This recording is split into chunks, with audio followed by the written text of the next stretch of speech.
السلام عليكم شباب. اليوم راح نحكي عن الفك والتركيب لماكينة البلاستيك، القالب اللي راح يركب بقلبها، ومع الشروحات كاملة وبحيث انك تختصر الوقت.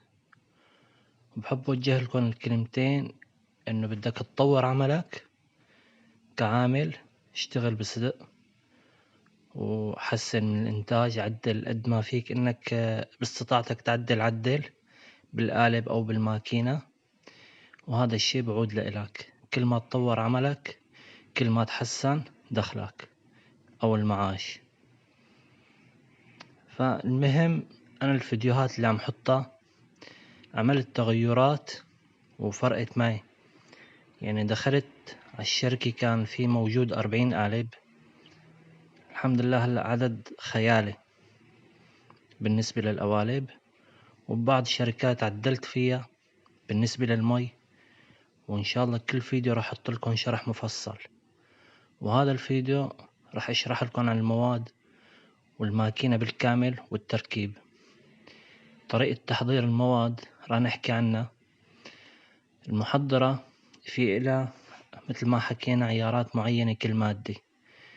نحن مشان نكسب الوقت ما انتظر ساعتين، بدي انتظر ساعتين أو 3 ساعات لتحضر المواد، لا، بنرفع درجة الحرارة. راح أرجيكم إياها.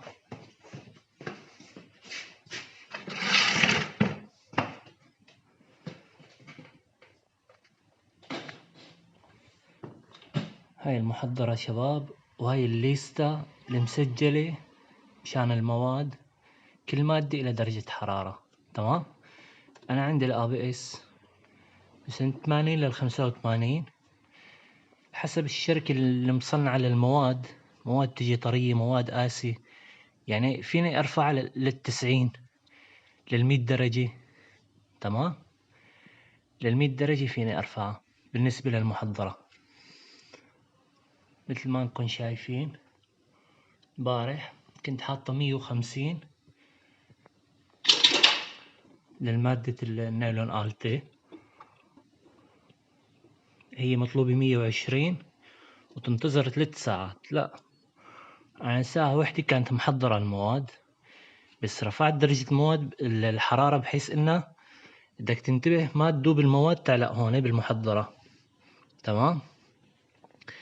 يعني اذا رفعت زيادة في مواد راح تدوب معنا هون وما راح تعود تنزل على الماكينة لتحت، تمام. فانت بحيث تجربة كل مرة انك ترفع 5 درجات، مثل 120 حطها 125، عدل معلش. هذا التعديل بعود للزمن بحيث انك تختصر زمان اكتر، تمام.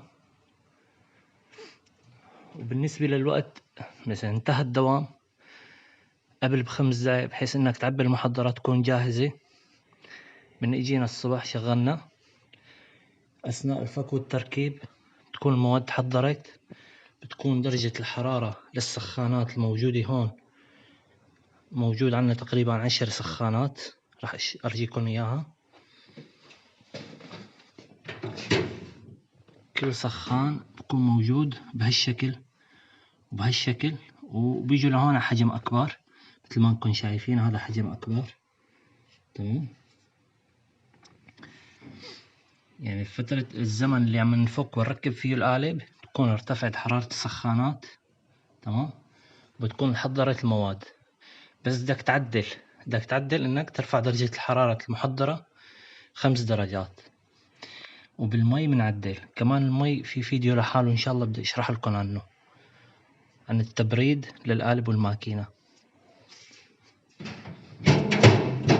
وهلأ راح نبتدي.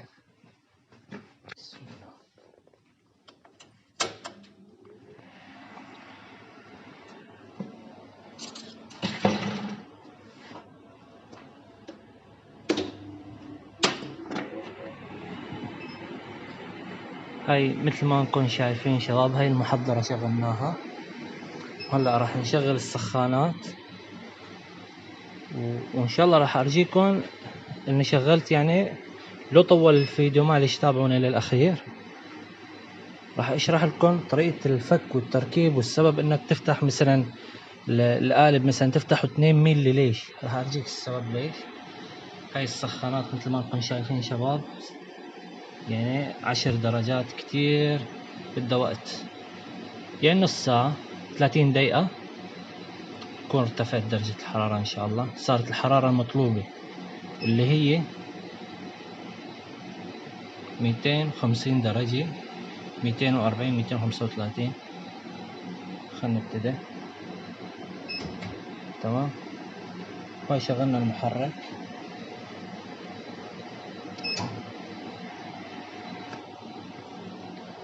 وهلا راح ارجيك بالنسبة لعيار القالب، العيار بالكمبيوتر، انه مثلا سكرنا القالب عنا شباب. هاي الكمبيوتر واضح يعني كله مرسوم عنا هون باللوحة، مثلا المنقنة او البلاطة، نحن راح نسميها البلاطة المتحركة، الفتح والتسكير، الدفاشات او الاي تي جي. مشان المسميات انا بذكركم اسمين مشان ما نضيع، انه الاي تي جي ومرسوم شباب، كله مرسوم. تمام. هاي بالنسبة لعيار القالب، انك تعير القالب. مثلا نحن بعد ما ركبنا راح يتم عيار القالب بعد التركيب. وهلا راح ارجيكم هي العيار القالب، انك تفتح الماكينة يكون تفتح حسب القالب. مثلا عندي هذا القالب انا ايش قد، مثلا عندي 20 سنت او 30 سنت، في عندي قالب 40 سنت. تمام. اذا سكرنا ما راح تسكر الماكينة على الاخير. راح ارجيكم اياها بالفيديو هلا ان شاء الله. شوفوا شلون شباب. مثلا هاي التسكير وهاي القالب. سمعت القفل مثل انه قفل يعني القالب. اسمع هاي الصوت. تمام. راح ارجيك انه العيار نحن راح نفتحه او راح نسكره، وارجيك انه ما راح يسكر القالب على الاخر، ما راح يتم عملية الحقن. تمام. هلا راح نسكر. ما سكر، دقرت الماكينة. تمام. شايف شلون؟ راح نفتحها، واثناء الفك والتركيب راح نخلي القالب مفتوح من بين الثابتة والمتحركة مجرد ميلي او 2 ميلي. اذا طولنا اثناء الفك والتركيب هي راح يصير في تأثيرات على الماكينة، على الجهة المتحركة، باحتمال ينكسر معنا ميل او اكس من الكوسة الموجودة هون. تمام. بتمنى تستفيدوا من الفيديوهات اللي عم حطها.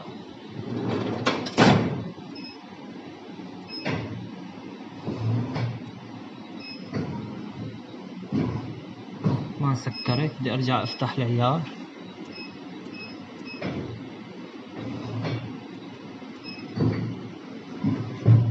كمان لسه بدي افتحه.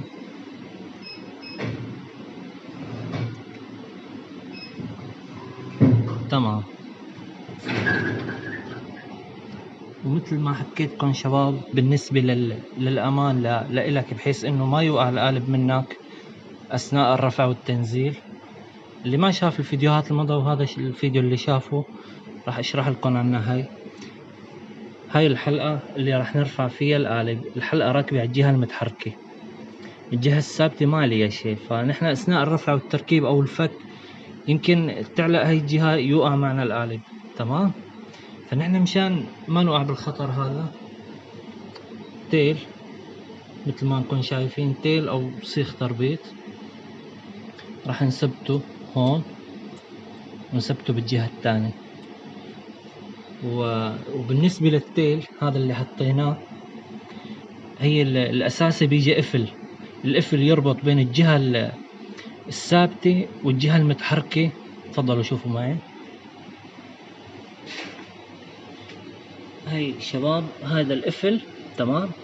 هذا القفل بحيث انه يربط الجهة الثابتة بالجهة المتحركة. مثل ما نكون شايفين الجهة الثابتة راح يجي وزنها أقل من الوزن المتحرك. الجهة المتحركة راح تكون تقيلة وهون خفيفة، فراح يميل معنا القالب، يمكن يفتح ويوقع القالب مننا إذا كنا معلقينه بشنقل واحد. فالمهم هذا القفل لضمان أو لأمان إنه ما يوقع القالب.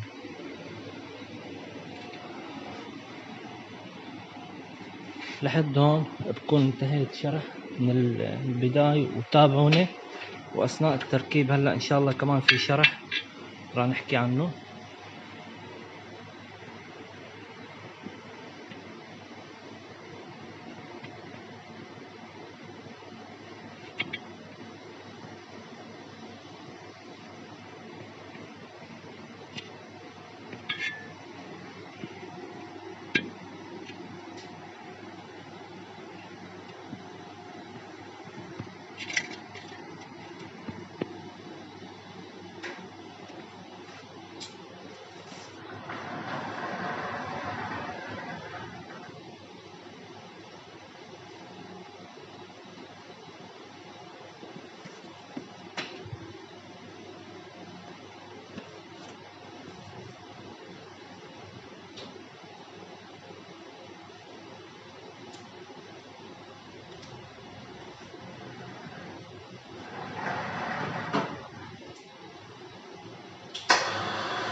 هاي شباب نحن جبنا القالب على الماكينة. هاي عيار القالب راح يكون طريقة عمله يدوي، فمعناته راح يكون الميل اللي مسؤول عن دفش القطعة ثابت بالماكينة، ما راح يكون متصل بالقالب. تمام. وراح نحكي عن البكرة اللي راح تثبت لنا القالب بوسط الماكينة. تمام. راح تثبته بوسط الماكينة لتتم عملية الحقن. راح ارجيكم طريقة شلون. مثل ما انكم شايفين شباب، هاي الفيز، هذا الفيز او راس الماكينة، هذا راس الماكينة اللي تطلع منه المواد. تمام.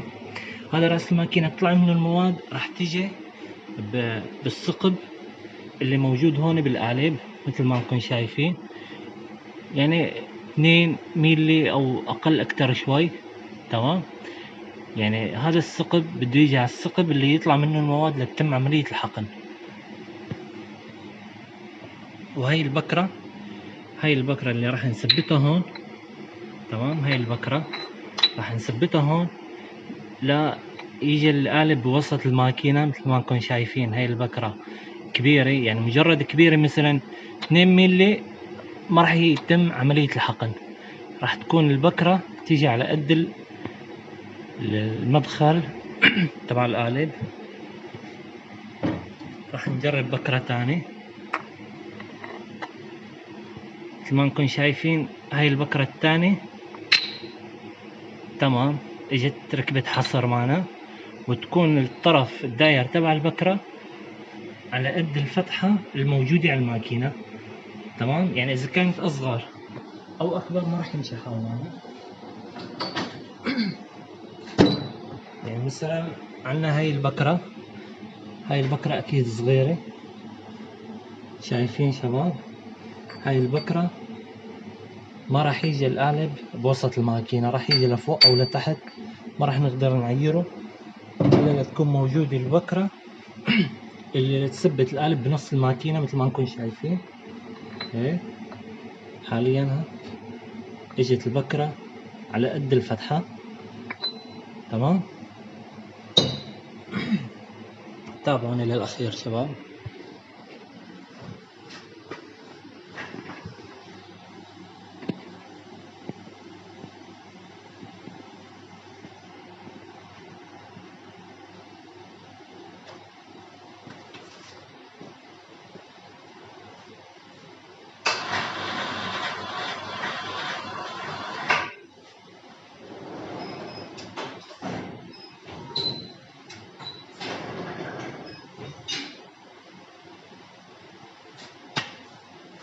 أثناء التسكير مثل ما شفتوا شباب، لما سكرت البلاطة فدفش القالب باحتمال انه يوقع، فنحن راح ننزل السرعة اللي مسؤولة عن تحريك البلاطة او المنقنة.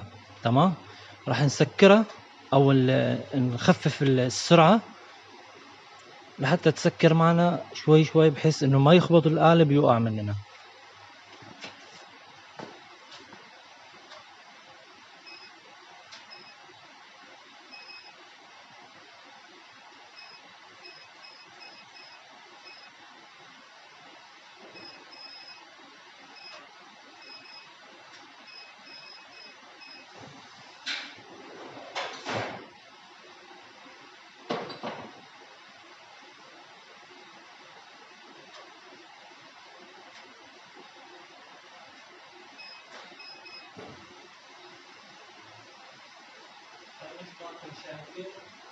عم نسكر البلاطة شوي شوي ونتأكد انه القالب يركب محله.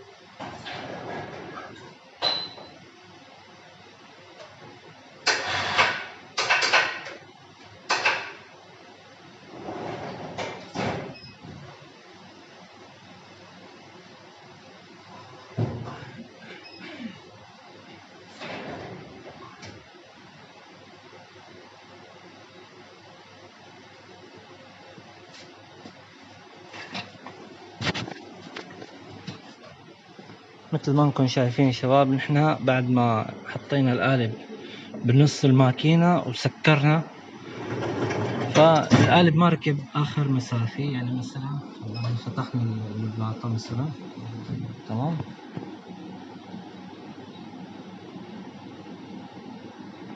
هاي فتحنا، انتبهت شلون فتح القالب؟ يعني باحتمال يقع معنا، فنحن راح نسكر. هاي عم نسكر، سكرنا، فهي آخر مسافة سكرتها الماكينة، فمعناتها هذا القالب أصغر. كيف راح نكفيها للأخير؟ بالعيار. عندنا العيار مثل ما انكم موجود شايفين، موجود هون.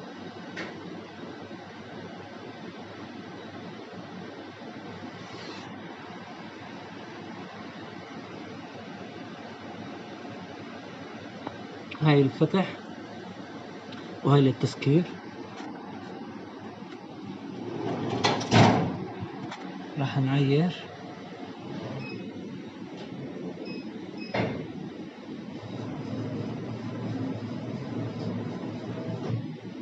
هاي طريقة العيار، وبدك ترفع او تنزل بحيث انه يجي بوسط الماكينة.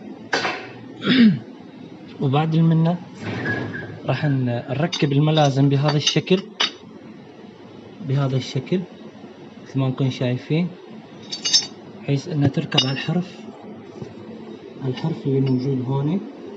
وهاي البرغة او الميل اللي مثبتينه بالماكينة، هذا فينك تشيله وتركبه، تغير محله مثلا كان قالب اكبر. تمام. اما بالنسبة للاصغر انه هذا اصغر قالب. في هسه عندي قوالب اضياء راح اشرح لكم عنها شرح تاني هديك، غير طريقة التركيب هي كلياتها بتختلف. تابعوني للاخير شباب.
وهاي القالب شباب مثل ما شفتوا ركبناه، صار جاهز على التشغيل.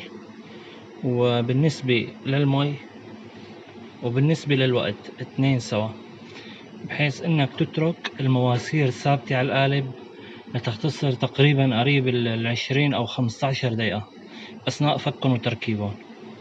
فالأفضل إنه إذا أنت عم تدور على وقت إنك تتركهم ثابتات بالقالب. تمام. مثلا فرضا أنا عندي من هاي الجهة مثلا 5، من الجهة 5، 10، 20، عندي 20 ماسورة راح ياكلوا تقريبا فك وتركيب 20 أو 25 دقيقة. تمام. 25 دقيقة أنت اختصرت فيهم وقت، ممكن تشتغل شغلة تاني. وبالنسبة لهذا القالب موجود ماسورتين، ماسورة من هالجهة وماسورة من هالطرف. ما في داعي اني افحصه يعني بالهواء، اكيد مبين. اذا كان اكتر راح نجيب خرطوم هواء ونحطه بهالجهة ونفحص منين الخرج. بكون مثلا الدخل من هون والخرج من هون. هاي المواسير اللي يركب فيها خرطوم مي مثل ما نكون شايفين هاي الخراطيم. تمام. خرطوم مي بيركب مثلا دخل من هالجهة وخرج من هالجهة. راح يكون المي جاي من عن طريق الخزان اللي موجود هون، خزان مي او شيلر، يعني حسب كل شركة هي شو بتصمم وبتريد. خزان المي اللي ارجيتكم اياه مسؤول عن تبريد القطع اللي تطلع من القالب وعن تبريد القالب. تمام. بحيث انه ما يحمل القالب وتطلع معنا القطعة مضروبة او تطلع مايلة. ومسؤول عن تبريد الزيت. ان شاء الله بدي اعمل لكم فيديو عن المي لحاله هذا الفيديو. هاي الزيت مثل ما نكون شايفين 14.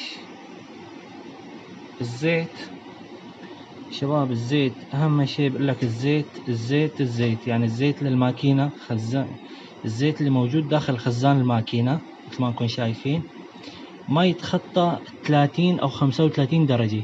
يعني 35 ما لازم يوصل، يعني 30 درجة تمام. الزيت من ارتفع فوق 30 درجة راح يحمى الزيت، واثناء سيره بالخراطيم. تمام. اثناء سير الزيت بالخراطيم للحقن، اثناء الحقن وتعبئة المواد واثناء تسكير المنقنة والدفاشات راح يضرب لنا الخراطيم. تمام. راح يضرب لنا البسطونات اللي موجودة هون مثل ما انك شايف. البسطون موجود فيه جوان ليتحرك البسطون، يفتح ويسكر معنا من الداخل. فاذا حمى الزيت الجوان راح ينضرب معنا. تمام. راح تنضرب الخراطيم. من انضرب الجوان الباستون او شيء، فهي فك الماكينة وغيار جوانات حكي تاني. انا عم بشرح عن الفك والتركيب حاليا، وان شاء الله كل فيديو راح اشرح لكم اكتر واكتر لحتى توصلوا لعدد انتاج اكبر. تمام. مثلا نشغل يدوي عندي 900 حبة مبارك. لو كانت اوتوماتيك فينا نوصل لل 1200 1400 حبة. تمام. تحبوا تتابعوني للاخير كفوا معي. راح نركب المي ونشغل الماكينة.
راح نحكي شباب عن الإعدادات اللي لكل قالب إنه في له إعدادات خاصة مثل ما قلنا. إحنا موجودة عنا هاي الحافظة، تمام، مثل ما انكم شايفين.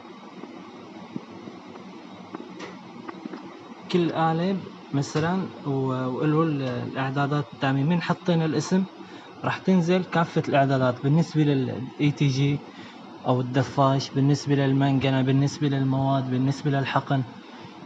هاي الحافظة مثل الذاكرة موجودة بالماكينة، كل قالب له إعدادات. فهذا القالب ما لقينا له إعدادات راح ننزلها، أو راح تكون قريبة لنفس المواد اللي اشتغلنا فيها. راح نخلي الحرارات نفسها، تمام، وراح نعدل بالنسبة لكمية المواد تكون أقل لأنه القالب كتير قطعته صغيرة، تمام. وبالنسبة للحقن، زمن الحقن، كله هذا راح ننزله. تابعوني يا شباب.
هلا شباب، راح ارجيكم المواد منين تطلع وشو طريقة المواد راح تطلع منهم. مثل ما انكم شايفين راح تدخل بالثقب اللي بالقالب لتتم عملية الحقن.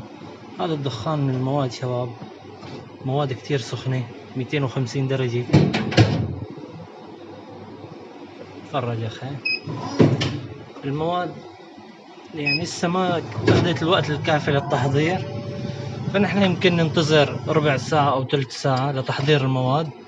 فانا هلا راح ارجيكم القطعة شلون راح تطلع من القالب. وبعدين إذا كان ده تحضير راح نتركه نص ساعة أو ربع ساعة تقريبا. تابعوني شباب. بعد ما قلنا مثل ما قلت لكم الإعدادات بالنسبة للقالب ما موجودة بالماكينة، حطينا له إعدادات جديدة وراح نجرب إنه تطلع القطعة كاملة. إذا ناقص راح نزيد الكمية اللي للمواد، راح نزيد الكمية تبعت المواد للماكينة. هلا راح نشغل.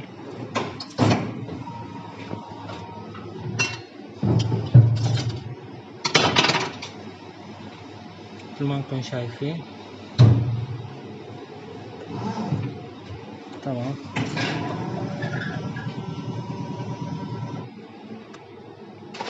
بتمنى تكونوا عم تستفيدوا من الفيديوهات اللي عم بنشرها.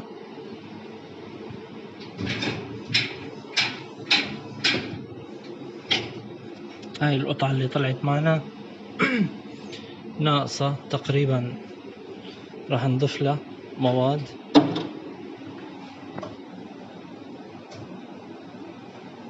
راح نضيف الكمية اللي للمواد.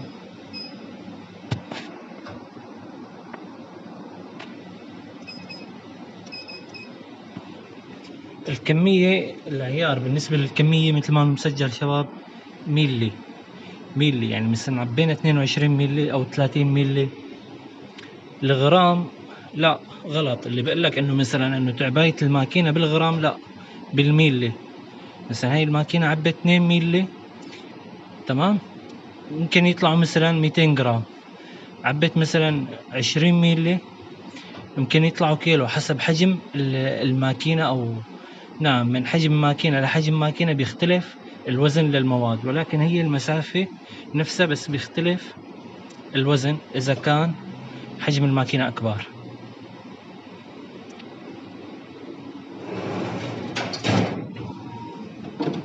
هاي تقريبا المواد مثل ما انكم شايفين شباب لمعتها فيها.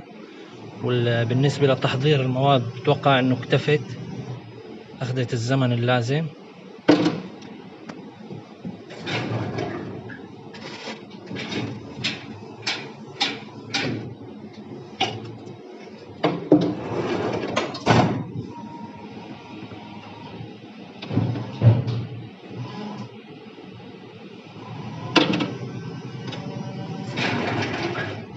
هاي القالب شباب بيركب له عزا مثل ما انكم شايفين صمن. هاي الصمنة راح تركب بالقالب. هاي الطريقة يعد يدوي، فصعب انه نشغله اوتوماتيك. لسه ناقصنا مواد مثل ما انكم شايفين. بعد ما ضفناها 2 راح نرجع نضيفها كمية بسيطة كتير يعني. تمام، خليها 25.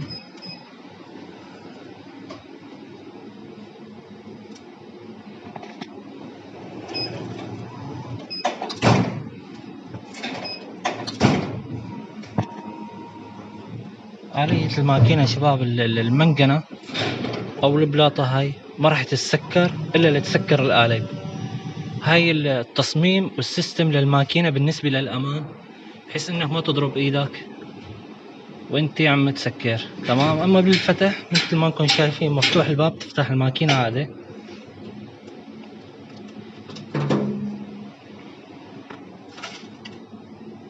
لهون شباب بنكون انتهينا. مثل ما أرجيتكم طلعت عنا قطعة كاملة مثل ما انكم شايفين. لهون بنكون انتهينا، وشكرا على المتابعة، ودمتم في خير. تابعونا إن شاء الله كل نهار في فيديو جديد ومعلومة جديدة راح تستفيدوا منها عن البلاستيك وآلية عمل الماكينة وكمية الإنتاج. شكرا على المتابعة، مع السلامة.